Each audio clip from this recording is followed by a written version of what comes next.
Boa tarde, pessoal. Aqui quem fala é o professor Lucas e hoje nós iremos tratar de um tema muito importante para nós ser vivo, né? Chamado de ciclos biogeoquímicos, né? Espero que vocês estejam bem e que você que está me assistindo agora, né, estiver acompanhando pelo livro, né, que a gente utiliza, esse tema é da unidade 4 do nosso livro, tá ok? Então, nós iremos começar primeiramente, né? Antes de tudo, de falar de ciclo biogeoquímico, a gente precisa conhecer o que a gente chama de substâncias químicas, né?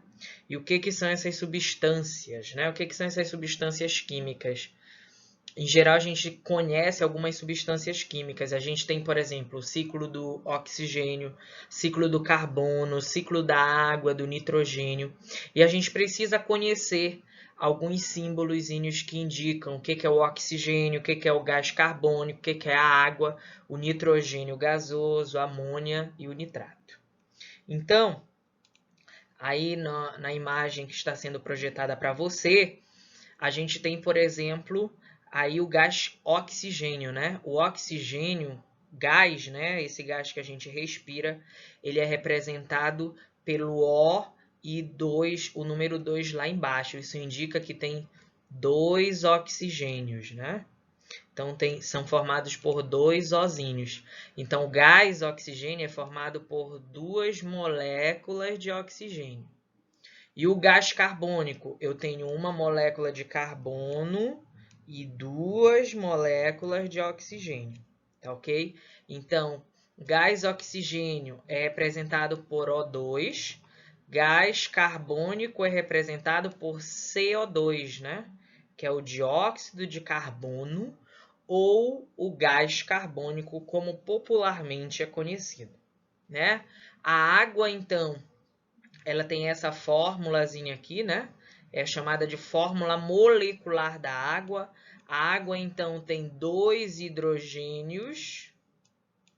A água, então, tem dois hidrogênios e um oxigênio. Tá ok? Então, a água é representada dessa forma bem aqui. Nitrogênio. Como é que está o nitrogênio lá na atmosfera, professor? A gente vai ver no ciclo do nitrogênio que cerca de 78% da nossa atmosfera é composta de um gás muito importante para a gente, que é o gás nitrogênio, né? Então, o nitrogênio gasoso, aquele 78% que está lá na atmosfera, ele é representado por essa letra aqui, né? A letra N. E o nitrogênio gasoso tem duas letrinhas N, né? Não sei se vocês já repararam, esse 2, o número, né? Ele indica a quantidade de elemento que tem em determinada molécula, tá ok?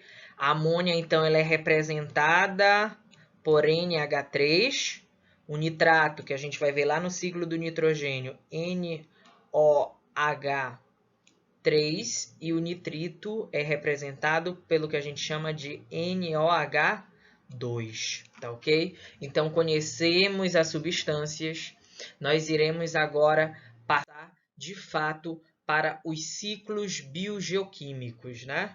E o primeiro ciclo bioquímico que nós iremos ver é um ciclo muito importante chamado de ciclo da água, tá ok?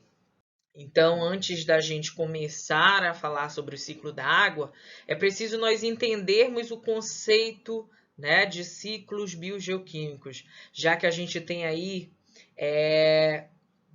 5 principais ciclos biogeoquímicos, né?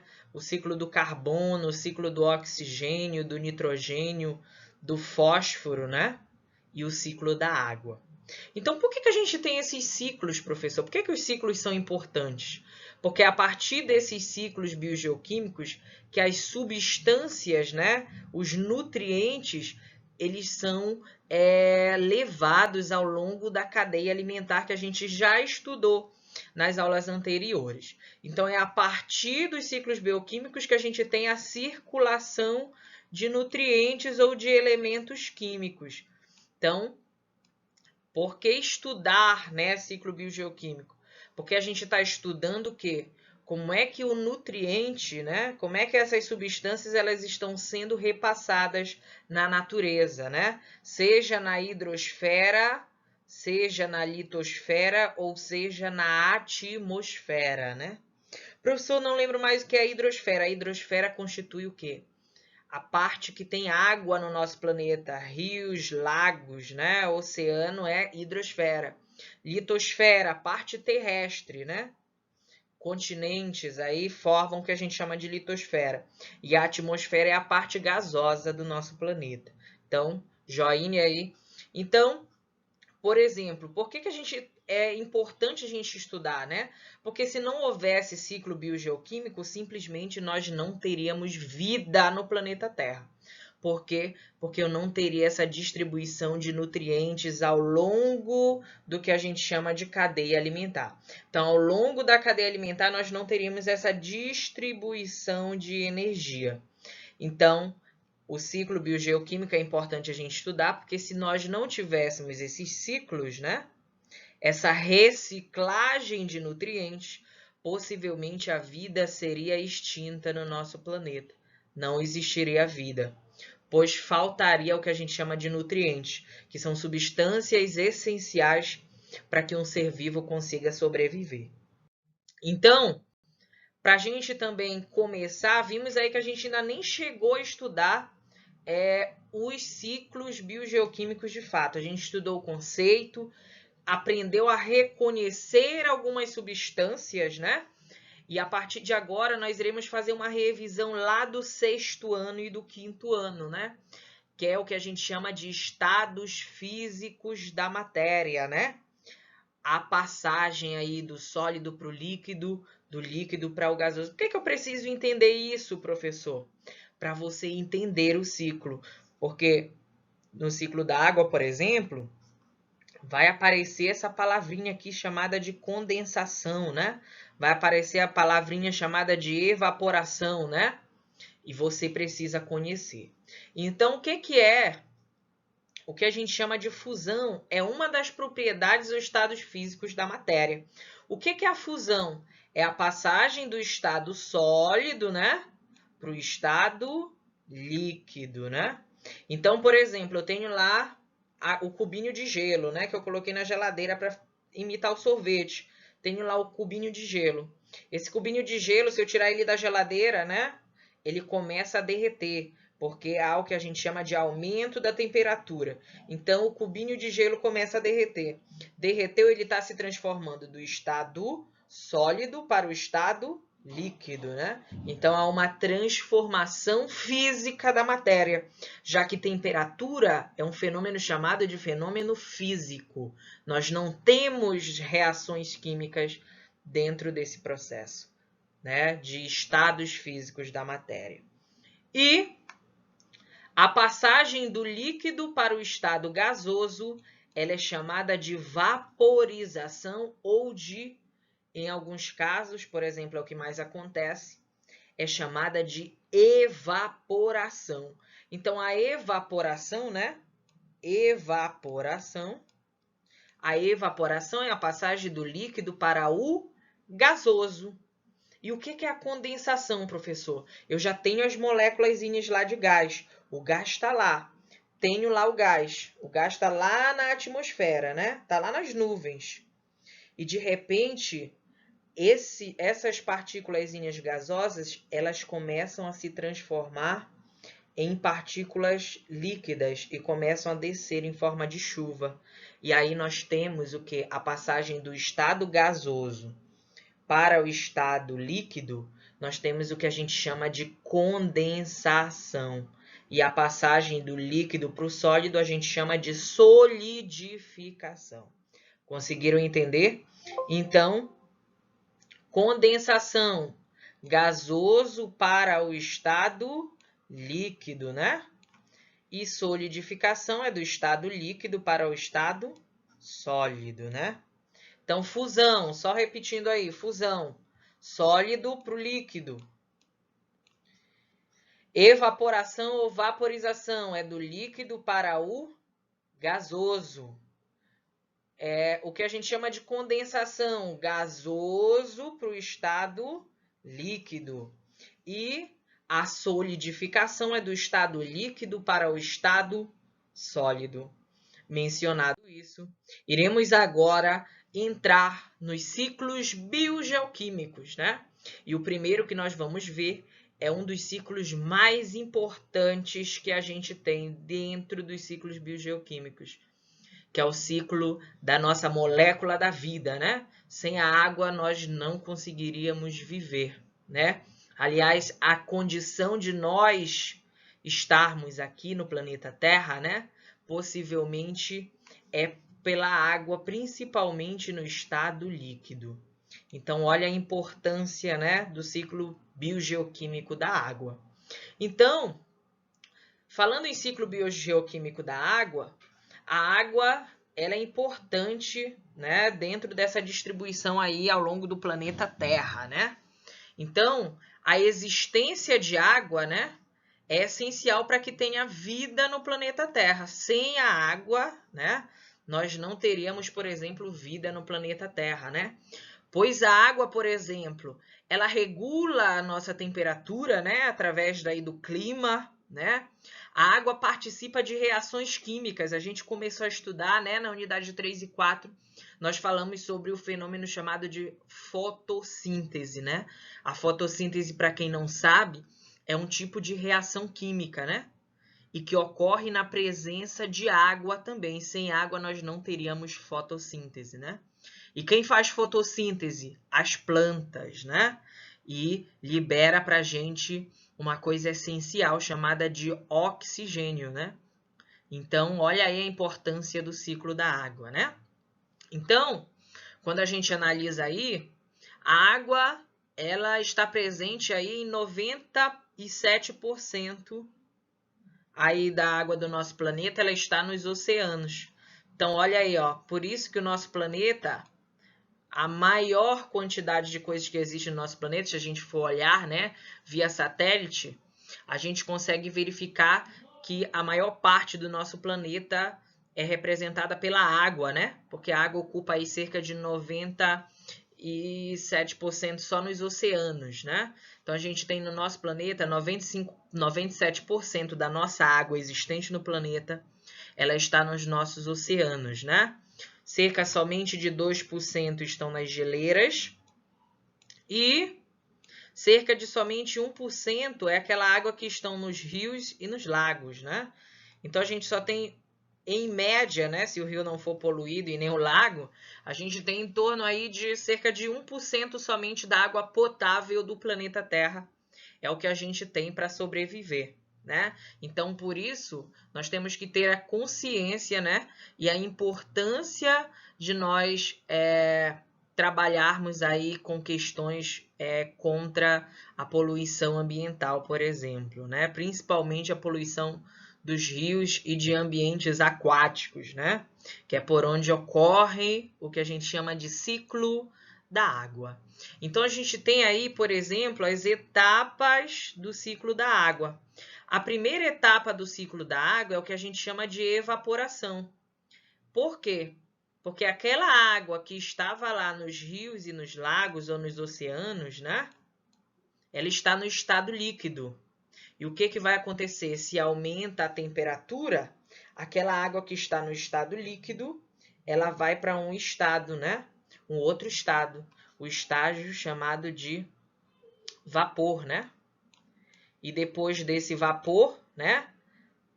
É transformado novamente, né? Sofre condensação e nós temos a transformação aí através da precipitação, né?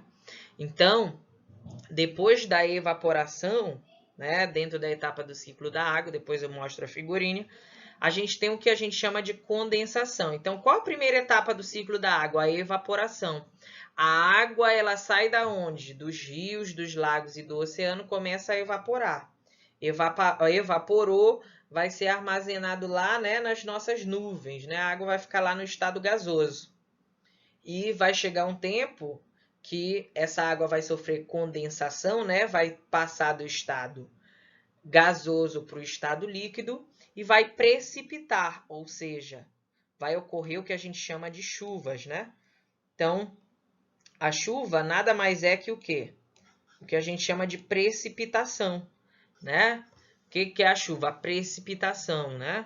Que é a água que se transformou do gasoso para o líquido, começa então a cair aqui na superfície terrestre, né? Depois dessa água, da água cair aí na superfície terrestre, né? Para onde é que ela vai? Parte da água, ela vai para os rios, né? E os lagos, para as regiões mais baixas da Terra. E parte dessa água se infiltra onde? Nos solos, né? Lembra que na unidade passada, quando a gente falou dos solos, a gente falou o seguinte, que o solo é cheio de alguns buraquinhos, né? Dependendo do solo tem mais buraquinho, dependendo do solo também a gente tem menos buraquinhos, né? Solo arenoso tem mais buraquinhos, então permite a água entrar com mais facilidade. Então, depois que ocorre a chuva, né? Depois que ocorre a chuva, choveu. Depois que ocorreu a chuva, o que acontece? Essa água vai para superfícies mais baixas, ou então a água começa a se infiltrar aonde? No solo, né? E aí nós temos a formação do que a gente chama, né? De formações de lençóis freáticos ou de aquíferos, né? Que são regiões de armazenamento de água subterrânea, né? E depois a gente tem uma etapa chamada de escoamento, tá ok? Ah, professor, mas a água nem sempre vai se infiltrar, nem sempre. Parte da água não vai para os rios e para os lagos, por exemplo, ou para o oceano. Então, essa água aqui, né, que vai para os rios, lagos e para o oceano, ela vai voltar para a atmosfera, né? Ela volta para cumprir esse ciclo novamente, né? Então, parte da água vai infiltrar e parte da água vai voltar para esse ciclo, para iniciar a evaporação novamente, fazer a condensação, precipitação e possivelmente tentar a infiltração novamente. Então, vamos lá para a imagenzinha, né? A imagem aqui mostra a nossa primeira etapa, né? A primeira etapa aqui nossa é chamada de evaporação, né? Que é a passagem da água do estado líquido para o estado gasoso. Tá ok? Depois dessa etapa, né? A água está lá no estado gasoso. A água está bem aqui, ó, no estado gasoso. A água está no estado gasoso. Essa água, ela vai sofrer condensação, né? Lá nas nuvens. O que é a condensação? É a passagem do estado gasoso para o estado líquido. E aí vai ocorrer o quê? O que a gente chama de precipitação, né? Então, vai ocorrer o que a gente chama de precipitação. Depois dessa precipitação, né? Vai ocorrer o seguinte. Depois da precipitação, parte da água vai conseguir ser infiltrada no solo, né? Vai para o lençol freático e parte da água vai para onde? Para os rios, para os lagos, né? E vai sofrer de novo a evaporação. Professor, por que tem umas plantinhas aqui que fazem o que a gente chama de transpiração? Lembra lá da fotossíntese? Nossa, fotossíntese de cada dia, né? Lembra lá da fotossíntese. Na fotossíntese, a liberação, além do oxigênio, a liberação também de quê? De água, né? Então, a planta, ela libera a água também para a gente. Então, o ciclo da água também sofre uma influência direta, né, do que a gente chama das plantas, né, por meio da transpiração. Então, as plantas, dentro das folhinhas delas, elas têm um sistema regulatório chamado de estômatos, que é como se fosse uma bombazinha, né, que abre e fecha, né, jogando aí oxigênio e água para a atmosfera, né? Então, basicamente, é isso que a planta faz, né? E também ajuda e contribui, né? Libera a água no estado gasoso para as nuvens e ocorre a precipitação. Então, dentro desse nosso ciclo, o que eu quero que você entenda? Que pode ocorrer aqui, né? A evaporação, mas também a gente pode ter influência da transpiração das plantas. Na Amazônia, por exemplo, que a gente tem definição somente de dois tipos de climas, né? Na Amazônia, o seco e o inverno ou o verão. Porque simplesmente a Amazônia tem uma grande quantidade de plantas, né?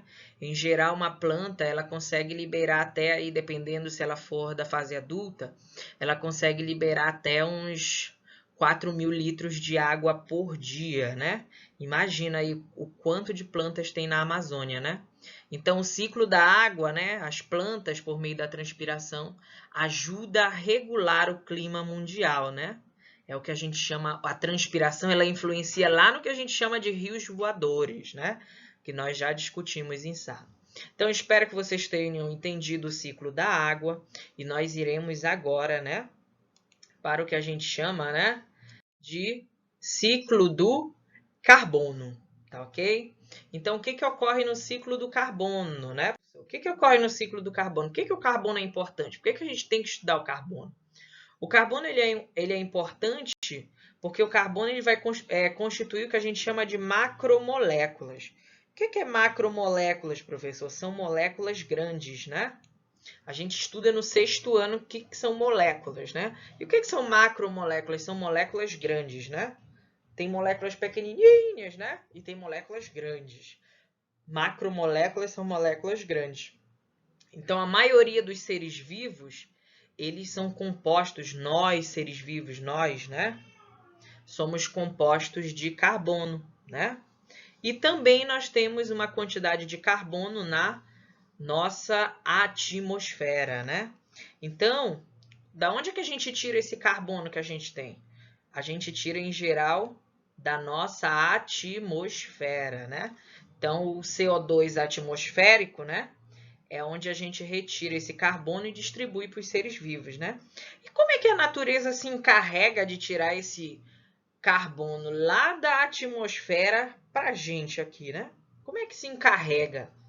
Na verdade, quem consegue fazer isso são seres chamados de autotróficos, né? Que são aqueles que produzem o próprio alimento, né? E quem são os principais seres autotróficos que a gente tem, né? As plantas. Então, quem consegue fixar aí, né? Na verdade, não é nitrogênio, é carbono, né? Então, quem consegue fixar o carbono? Em geral, quem consegue fixar o carbono é os seres autotróficos, né? Por meio do que a gente chama de fotossíntese. Professor, não estou lembrado que é a fotossíntese. Olhe para o esquema do lado. O esquema do lado é o esquema da fotossíntese, né? Mostrada na imagem. Basicamente, o que a planta faz? Pega a energia solar, né? Por meio aí das folhas das plantas. Pega essa energia solar, né? Por meio de um pigmento. Por que a planta é verdinha? Porque ela tem um pigmento chamado de clorofila, né? Então, a planta tem um pigmento chamado de clorofila. E que ajuda ela a absorver a energia do sol e transformar no que a gente chama de carboidrato. Então, a planta pega a energia do sol por meio da clorofila, transforma em energia para ela, chamada de carboidrato, né? E, além da planta pegar aí o que a gente chama de energia solar, a planta também ela absorve o quê? Gás carbônico, né? Então, a planta pega a energia solar e pega o gás carbônico, né? Planta pega energia solar e pega o gás carbônico e transforma em quê, professor? Em carboidrato, né? E oxigênio, né? E libera para a gente água e oxigênio, né? Então, vamos usar aí o velho e bom pincel para representar as coisas, né? Então, tenho aqui, por exemplo, energia solar, né? Imagina o sol aí, imagina o sol, né? Então, a planta, né? A planta, tá bem aqui, né? A planta tá bem aqui. Ela pega a energia do sol, né? Por meio da clorofila e pega gás carbônico também. Então, ela absorve o quê? Energia solar e gás carbônico, né? Por meio aí das folhas que são verdinhas porque é cheia de clorofila, né? E libera pra gente, né? A planta então armazena o que a gente chama de glicose e libera pra gente, né? Que é o carboidrato, e libera pra gente o quê? O oxigênio e libera pra gente também água, né? Então a planta, o quê? Qual é o processo de fotossíntese? Fotossíntese. a absorção da energia solar, né, por meio da clorofila, e a absorção também de gás carbônico, né? Gerando aí para a gente o quê? Transformando para a planta carboidrato, né? E gerando para a gente oxigênio e água, tá ok? Então, a planta faz isso, né? A fixação do carbono das plantas. Professor, e como é que o carbono chega na gente, né? Basicamente, quem é primeiro a consumir o carbono aí por meio da clorofila é o que a gente chama de quê? De herbívoro, né? Depois do herbívoro vem o quê? O consumidor primário, depois do consumidor primário tem o consumidor secundário, e aí tem toda aquela historinha que a gente já começou a contar lá nas nossas aulas de cadeia alimentar, tá ok? Então esse aí é o ciclo do que a gente chama de ciclo do carbono. Então o carbono, ele é fixado na fotossíntese, né? Por meio dos carboidratos, né? Então ele usa, o carbono é usado aonde? No que a gente chama de respiração celular, que é uma forma que a gente devolve, né, carbono. Então a gente tem o quê, ó? Tô inspirando e expirando, né, professor? Então, no que a gente chama de... Então, a gente coloca para dentro da gente o quê? Oxigênio, e a gente joga para fora o quê? Gás carbônico. Então, a gente devolve, né, para a atmosfera o que a gente chama de gás carbônico. Então, o ser vivo, ele consegue devolver o gás carbônico para a atmosfera, né? Tá ok? Então, entendido. Mais informações aí, né, sobre o ciclo do carbono. Então, o ciclo do carbono é bem interessante para a gente. Deixa eu ir para uma figurinha aqui bem legal, que diz o seguinte, ó. O carbono, então, ele é transferido, né? Aí, deixa eu... O que que acontece? Como é que são formados os fósseis, hein, professor? Os fósseis, eles são formados ainda no que a gente chama de ciclo do carbono. Como é que os fósseis, eles são formados? Em geral, o carbono, ele volta para a gente, né? O carbono atmosférico, o CO2, ele volta para a gente, né? Para iniciar o ciclo novamente. Só que o que que acontece? Em regiões que eu não tenho, isso na presença de oxigênio. Em regiões que nós temos a ausência de oxigênio, em regiões que a gente tem a ausência de oxigênio, eu tenho a formação dos fósseis. Então, por exemplo, por que os fósseis não formam na superfície da Terra, né? Se formam no interior da Terra? Porque, em geral, a concentração de oxigênio dentro da Terra é o quê? É pequena. Então, eu consigo formar os fósseis, tá ok? Então, por que os fósseis se formam dentro, no interior da Terra? Devido à ausência de oxigênio que possibilita que esse carbono ele comece a se solidificar, formando o que a gente chama de fósseis, tá ok?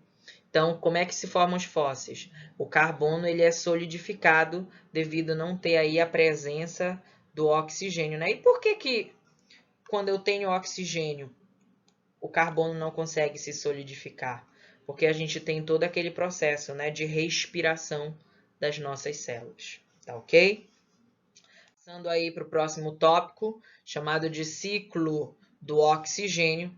O ciclo do oxigênio também é essencial para a gente, né? Porque nós, seres vivos, né, necessitamos diariamente ou ininterruptamente de oxigênio, né? Para o nosso processo chamado de processo de respiração celular. Então, a gente utiliza oxigênio a todo minuto e a cada segundo, né? Para o nosso processo de respiração. E esse gás, ele se origina onde? Esse gás oxigênio, ele está presente aí na atividade de todos os outros ciclos biogeoquímicos, né? Então, em todos os ciclos biogeoquímicos, a gente tem a presença do que a gente chama de oxigênio, né? E esse oxigênio tem origem, como eu já expliquei, lá no processo chamado de fotossíntese, tá ok? Então, o oxigênio, além dele ter essa composição para a gente, né, ser humano, ele também dentro do processo de respiração, o oxigênio também ele tem uma função importantíssima para a gente, que é a formação do que a gente chama de camada de ozônio, né? A camada de ozônio ela é formada por 3 pedacinhos de oxigênio, 3 ozinhos, né? Então, ozônio são 3 ozinhos, né? E qual é a função dessa camada de ozônio que tanta gente fala, professor? Não confunda a camada de ozônio com a atmosfera. A camada de ozônio, ela basicamente nos protege contra essa agressividade, né, de energia solar que todo dia é mandado aqui pelo Sol, né? Então, o que a gente chama de camada de ozônio é uma camada que basicamente se forma para proteger a gente das radiações chamadas de radiações ultravioletas, tá ok? Então, só a nível de curiosidade, a maior parte da quantidade de oxigênio ela está na atmosfera, está livre lá na atmosfera. E parte do oxigênio também ele encontra-se aonde? Dissolvido nos oceanos, nos lagos e nos rios, tá ok? Então, passando aí, a gente tem uma dica, né? Que é o quê? Sobre a camada de ozônio. O que acontece então, professor? Por que o ciclo do oxigênio é tão importante? Para vocês terem uma ideia, né? A formação da camada de ozônio ela foi decisiva para a gente começar a colonizar, para a gente sair da água e vir para a Terra. Então, nós, né, seres vivos, os animais em geral, eles só começam, né, os animais e também as plantas, eles só começam a vir ocupar o ambiente terrestre a partir da formação da camada de ozônio. Por quê? Porque antes não tinha essa camada de ozônio, o que acontecia? A superfície da Terra, né, era super quente, porque a quantidade de luz que chegava na superfície terrestre era muito forte. Então, o que acontece? Simplesmente é formada a camada de ozônio, né? Então, a radiação ultravioleta ela fica retida nessa camada de ozônio. Então, a luz do Sol, ela vai passar para a gente? Vai. Mas a radiação ultravioleta, parte dela fica retida, fica na parte da camada de ozônio.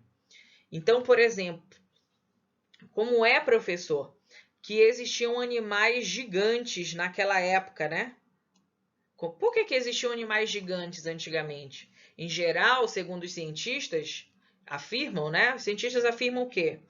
Que os animais gigantes, eles eram assim gigantes por quê? Porque eles tinham muito oxigênio. A quantidade de oxigênio era muito grande. Então, se tinha muito oxigênio, eles tinham muita energia para conseguir sobreviver. Então, os animais eles cresciam de uma certa forma, animais bem grandes, como aqui na imagem, né, que mostra aí as preguiças gigantes, né? E alguns quelônios aí.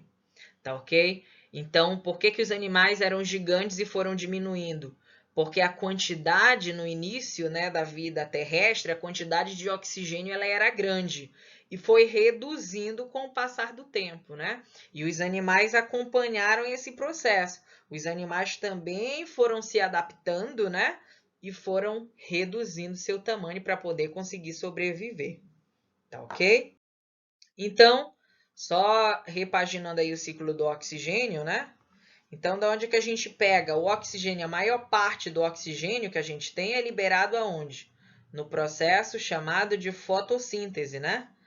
E esse oxigênio ele vai para a atmosfera, né? E alguns animais que vão ingerir as plantas, eles também geram oxigênio aí para a atmosfera, tá ok? Ah, professor, mas tem também algas que produzem oxigênio lá nos oceanos. Sim, as algas também participam do ciclo do oxigênio, né? Jogando também o oxigênio para onde? Para a atmosfera. E as algas a gente estuda que são seres vivos chamados de fitoplâncton, que são pequenas plantas que estão aí na superfície da água, né? Então, quem joga oxigênio para a atmosfera? Quem está jogando diariamente oxigênio para a atmosfera? Quem é que está jogando oxigênio para a atmosfera? As plantas, né? Nós, seres humanos, por meio da respiração. E quem mais? os fitoplânctons, né? Por meio aí da fotossíntese também, só que em pequenas plantas, tá ok? É eles que vão liberar para a gente o que a gente chama de oxigênio, né? Tá ok? E aí nós temos todo esse ciclo do oxigênio, né? Então, o oxigênio está lá na atmosfera, quem libera esse oxigênio são as plantas, né?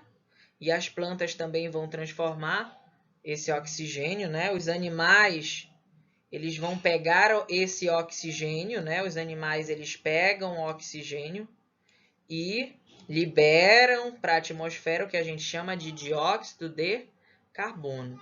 Então, os animais, eles fazem o quê? Os animais, qual a importância dos animais? Eles pegam esse oxigênio atmosférico e transformam o oxigênio em dióxido de carbono, tá ok? Então, essa é uma forma, né? Professor, mas tem o fogo, por exemplo, a combustão ou o fogo, ele produz também o que a gente chama de dióxido de carbono, né? Quando eu ligo o carro, por exemplo, sai aquela fumacinha, né, professor? Sim. O que é essa fumacinha? O carro, em geral, o carro a motor, né? Ele é movido a combustão, a queima, né? É tanto se a gente fizer um experimentozinho, aquele experimento que a gente faz lá no 5º ano, que é o experimentozinho da vela, a gente vai ver o seguinte, que a vela, se a gente botar água, né, botar um pouquinho de água embaixo, ou então só botar a vela, um pires e um copo. Se a gente jogar o copo assim em cima dessa vela, a gente vai ver que a vela vai se apagar. Por quê? Porque o oxigênio que estava livre aqui no ar, né, ele foi totalmente consumido, né, e se transformou em dióxido de carbono, né? Então, o oxigênio na atmosfera, ele é liberado pelas plantas e é liberado pelos fitoplânctons diretamente. E a gente, o que que faz? Pega esse oxigênio e libera gás carbônico ou dióxido de carbono, né? O que que pode acontecer também? Lá nas nuvens, a gente pode ter esses oxigênios livres, né? Juntando com hidrogênio, ele vai formar o quê? A água, né? Então, olha que bacana. O oxigênio pode o quê? Pode ficar na sua forma livre, né? Gasosa, passeando lá na atmosfera. Ele pode ser transformado em dióxido de carbono, né? Ou gás carbônico. E pode ser transformado em água, tá ok? Então, passando aí para o nosso penúltimo ciclo, chamado de ciclo do nitrogênio, né? Qual a importância do ciclo do nitrogênio, professor?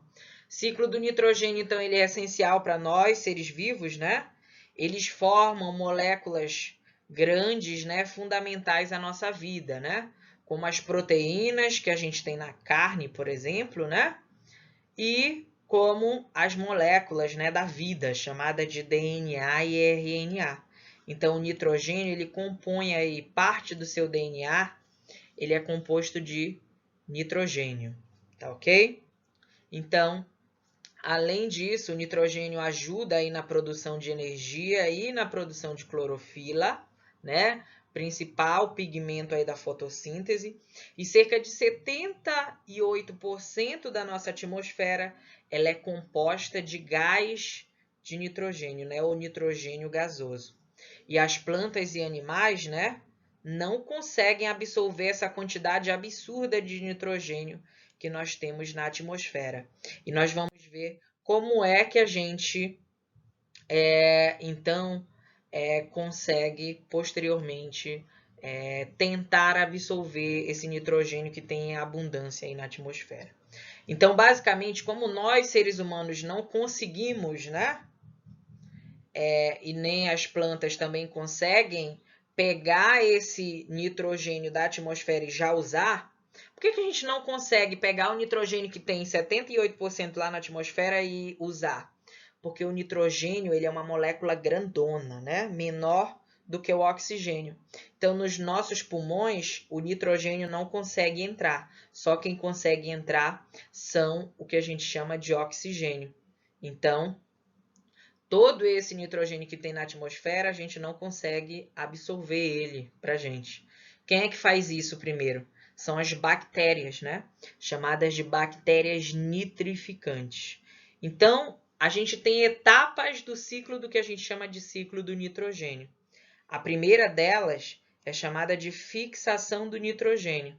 O que é a fixação do nitrogênio quando a gente for mostrar a figura? É o processo em que a gente tem o quê? A transformação, né, de nitrogênio atmosférico em amônia. Então, o que é a fixação do nitrogênio? É a transformação de nitrogênio atmosférico. É como se eu tivesse o quê? O nitrogênio atmosférico aqui e a amônia. As bactérias vão conseguir juntar isso e transformar nisso, né? Então, é o que a gente chama de nitrificação, né? Nitrificação não, desculpe. De fixação do nitrogênio. Então, o que as bactérias fazem? Nós não conseguimos pegar o nitrogênio, mas as bactérias conseguem. Então, as bactérias simplesmente elas pegam esse nitrogênio que estava na atmosfera e transformam ele em quê? Em amônia. Tá ok? Então, transforma ele em amônia. E o que é a nitrificação, professor?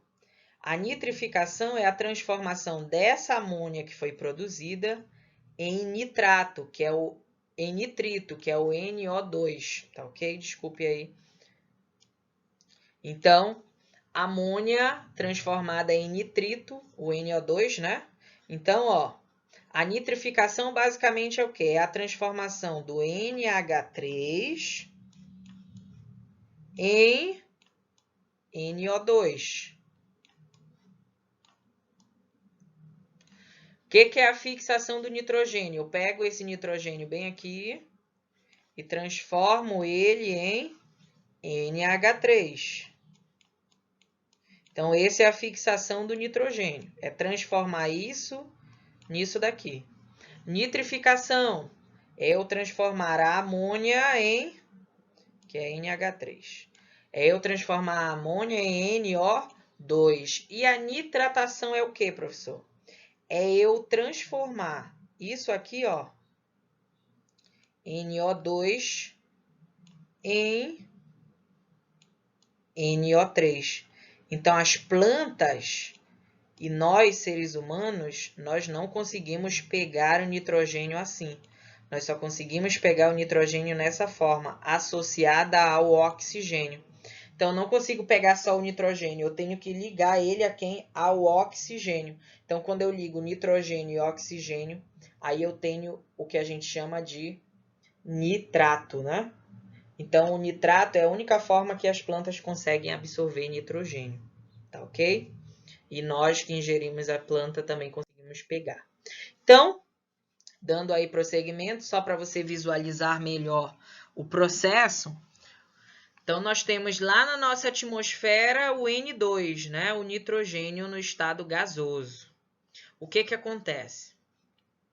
Esse nitrogênio, né? Ele começa o quê?